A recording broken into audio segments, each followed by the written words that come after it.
नमस्कार मित्रांनो, स्वागत आहे तुमचं आपल्या हक्काचं चॅनल फन फिल्मी मराठीमध्ये। आज आपण बोलूया उनाड या चित्रपटाबद्दल। हा चित्रपट जिओ सिनेमावर उपलब्ध आहे। या चित्रपटात मुख्य भूमिकेत आहेत आशुतोष गायकवाड, अभिषेक भरते, चिन्मय जाधव, हेमल इंगळे। या चित्रपटाचे दिग्दर्शक आहेत आदित्य सरपोतदार।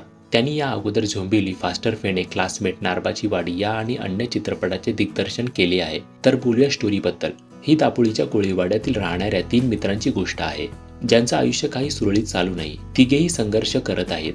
तिघेही उनाड इकडे तिकडे भटकत असतात। कोणीही आपल्या करिअरबद्दल गंभीर नाही। तर त्या 3 मित्रांपैकी एक असतो शुभम। त्याला एक मुलगी आवडायला लागते, तिचं नाव असं स्वरा, पण तो त्याचा गैरसमज असतो। तर पुढे त्याच्या हातातून एक गुन्हा घडतो। मग पोलीस आणि स्वराच्या गावातील मुले त्याच्या मागे लागतात। त्यांपासून वाचण्यासाठी शुभम एका बोटीत जाऊन लपतो आणि तीच बोट खूप दिवसांसाठी मच्छीमारी करायला समुद्रात निघून जाते। मग पुढे त्याला कसं जगण्याचा अर्थ समजतो, तो परत येतो का, त्याच्या हातातून कोणता गुन्हा घडलेला असतो, हे पाहण्यासाठी तुम्हाला हा सुंदर चित्रपट पाहावा लागेल। आता बोलूया अशा काही पॉइंट्स बद्दल ज्यामुळे तुम्ही हा चित्रपट एकदा जरूर पाहू शकता। उनाड हा चित्रपट आपल्याला एका सुंदर सिनेमॅटोग्राफी असलेल्या मल्याळम चित्रपटाची आठवण करून देतो। त्याची ट्रीटमेंट सुद्धा थोडीफार तशीच वाटते। मराठीतल्या किल्ला चित्रपटानंतर हा सुंदर कोकणातला चित्रपट बघताना भारी वाटतं। या चित्रपटामधील दापोली, हरणे, आंजर्ले गावं सुंदररित्या टिपली आहेत। मच्छीमार वस्ती, तेथील लोक, बोटीवरचं जीवन। चित्रपटाचं अर्धा 1 तास तर बोटीवरच आहे। मला नाही वाटतं बोटीवर, तेही समुद्रात, इतक्या मोठ्या प्रमाणात शूट झालेला कोणता मराठी चित्रपट असेल। Technically cinematography, editing, colour grading फार सुंदर झालं आहे।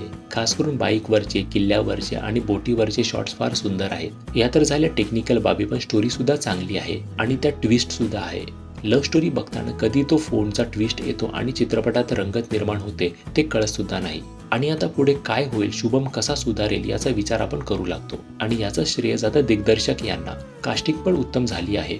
हे तिघेही मित्र गावाकडचीच मुलं आहेत असं वाटतात। त्याची भाषा पण कोकणातलीच ठेवली आहे, त्यामुळे आपण तिकडचा चित्रपट बघतोय असा फील येतो। अजून एक खास बाब म्हणजे बोटीवरचं जीवन कसं असतं। मच्छीमार 1-2 आठवडे बोटीवर कसे राहतात, तिकडे माशांवर कसं कोणाचं आयुष्य अवलंबून असतं, त्यांना तिकडे काय काय काम करावं लागतं, याबाबत प्रत्येकालाच एक कुतूहल असतं। तर त्याबद्दलचं चित्रण आपल्याला या चित्रपटातून बघायला मिळतं। चित्रपटाचा जर कोणता एक निगेटिव्ह पॉईंट असेल तर तो म्हणजे शेवटी काही मुलं बुडताना दाखवली आहेत। खरं तर त्यांना शुभम वाचवतो, त्या सीनची अशी काही गरज सुद्धा नव्हती, कारण त्या मुलांना वाचून शुभमची काही प्रतिमा सुधारते असं काही नव्हतं आणि त्या सीनमुळे चित्रपटाची लांबी थोडी वाढली आहे हे जरूर। बाकी चित्रपट सुंदर आहे, एकदा नक्की बघण्यासारखा आहे आणि याची गाणी पण सुंदर आहेत। तर हा होता रिव्ह्यू उनाड या चित्रपटाचा। तर या भागात इतकंच, भेटू पुढच्या भागात। तोपर्यंत आमच्या चॅनलवरचे अन्य व्हिडिओज नक्की बघा। चॅनलला सबस्क्राईब केलं नसेल तर सबस्क्राईब जरूर करा।